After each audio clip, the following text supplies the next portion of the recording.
जय हिंद बच्चों, मैं धर्मेंद्र सर आज आप लोगों को बताने जा रहा हूं कक्षा 10वीं के प्रश्नावली 3.5 जिसका क्वेश्चन नंबर 2 का 1 है।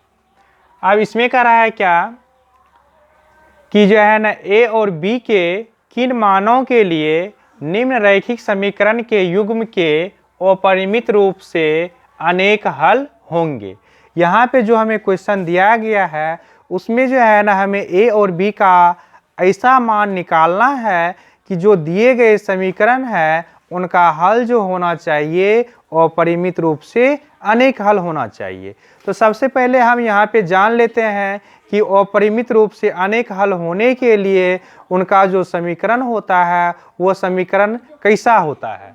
तो यहाँ पे हम इससे पहले अध्ययन कर चुके हैं, जान चुके हैं कि अगर हमको a1x plus b1y plus c1 अगर इस तरह के रैखिक समीकरण युग्म दिया हुआ रहता है a2x plus b2y plus c2 बराबर 0, अगर इस तरह के रैखिक समीकरण युग्म अगर हमें दिया हुआ रहता है तो अगर इसका हमें अगर कहता है क्या कि अनेक हल होना चाहिए तो इसके लिए हमें कंडीशन जो आना चाहिए वह आना चाहिए a1/a2 बराबर b1/b2 बराबर c1/c2।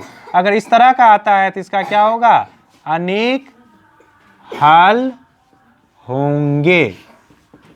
इनका क्या हो जाएगा, अनेक हल होगा। तो इस तरह के फॉर्म में इसको हमें करेंगे और करने के बाद फिर हम ए और बी का मान निकालेंगे। देख लेते हैं, यहाँ पे हल करते हैं।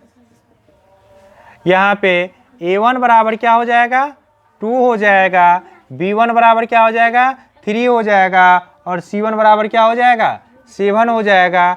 a2 बराबर क्या हो जाएगा, a माइनस b हो जाएगा।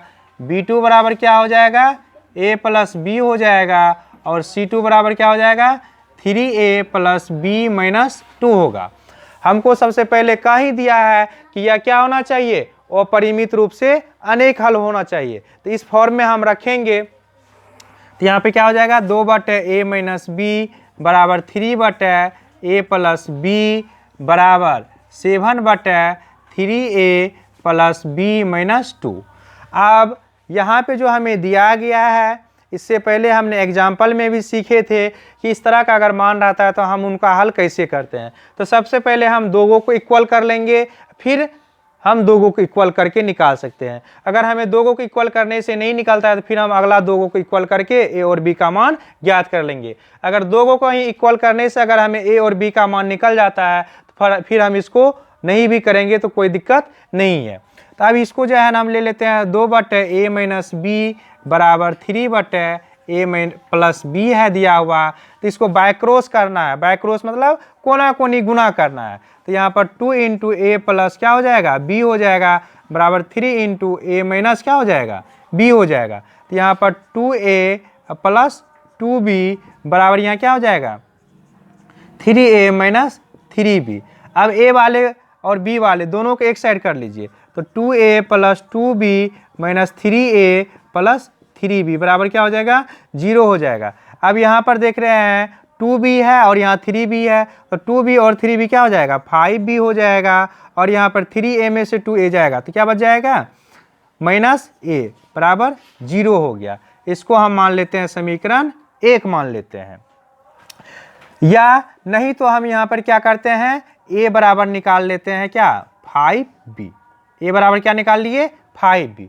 अब हम फिर कर लेते हैं क्या, इसमें से या तो इसके बराबर इसको ले लेते हैं या इसके बराबर में इसमें ले लेते हैं। तो हम यही करते हैं, 2/a माइनस b दिया हुआ है बराबर 7 कर लेते हैं 3a प्लस b माइनस 2। अब इसको भी बाय क्रॉस करेंगे तो यहाँ क्या हो जाएगा, 2 into 3a plus b minus 2 बराबर हो जाएगा 7 इंटू a माइनस b। तो यहाँ पर क्या हो जाएगा, 6a प्लस कितना हो जाएगा, 2b माइनस 4 बराबर 7a माइनस 7b। अब यहाँ पर लिख सकते हैं, इसको समीकरण 1 मान लीजिए। यहाँ पर लिख सकते हैं समीकरण 1 से a का मान रखने पर, इसमें हम समीकरण 1 से a का मान पुट करते हैं तो यहाँ क्या हो जाएगा, 6 गुना 5b हो जाएगा प्लस 2b माइनस 4 बराबर यहाँ पर 7 गुना a का मान है 5b माइनस 7b। अब यहाँ पर सभी देखिए b में आ गया है। अचर वाला जो है ना उसको एक साइड कर देंगे, चर वाला जो रहेगा उसको एक साइड कर लेते हैं। तो यहाँ 6 पंचे 30b प्लस 2b, यहाँ पर 7 पचे 35, 7 पचे 35, तो यहाँ पर हो जाएगा माइनस 35b हो जाएगा प्लस 7b हो जाएगा बराबर 4 हो जाएगा। अब यहाँ पे हम सभी का जोड़ घटो कर लेते हैं। तो यहाँ पर 30 2 32, 32 7 39b हो गया माइनस 35b बराबर कितना निकल गया 4 निकल गया। तो यहाँ पर 4b बराबर क्या हो गया 4 हो गया। तो b बराबर यहाँ पर 4/4 कट गया। तो b बराबर क्या निकल गया 1 निकल गया। तो a बराबर हमें कितना निकल जाएगा, a बराबर हम निकाले हैं 5 भी निकाले हैं। तो a बराबर हमें क्या हो जाएगा 5 गुना 1 हो जाएगा। तो a बराबर हो गया हमको 5 और b बराबर हो गया 1।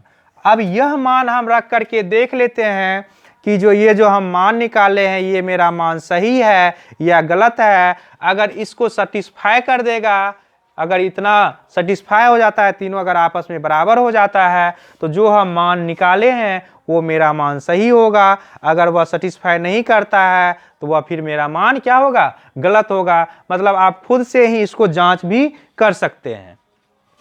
तो देख लेते हैं हम जांच करके कि यह जो मान निकाले हैं वह मेरा सही है या गलत है। तो यहाँ सवाल क्या हो रहा है, हमको फॉर्म में क्या है 2/a माइनस b बराबर 3/a प्लस b बराबर 7/3a प्लस b माइनस 2 है। तो 2/a का मान कितना निकाले हैं, a का मान निकाले हैं 5 माइनस b का मान 1 बराबर 3/a का मान कितना है 5 प्लस 1 बराबर 7/3 गुना 5 प्लस 1 माइनस 2। तो यहाँ पर 2/, क्या हो जाएगा 4 बराबर यहाँ 3/, क्या हो जाएगा 6 बराबर यहाँ 7/, कितना हो जाएगा 5 तिया 15, 15 1 16, 16 में से 2 घटेगा कितना हो जाएगा 14, 7 दूना 14, 3 दूना 6, 2 दूना 4, 1/2 बराबर 1/2 बराबर 1/2। यहाँ लिख देते हैं। ये क्या किए हैं हम जांच किए हैं, ठीक ना। ये जो हम हल किए हैं उसके लिए क्या किए हैं जांच किए हैं। अब देखते हैं तीनों मान बराबर है, तो इसका मतलब है जो हम मान निकाले हैं वो मेरा मान क्या है सही है। कोई दिक्कत, इसको नोट कर लीजिए।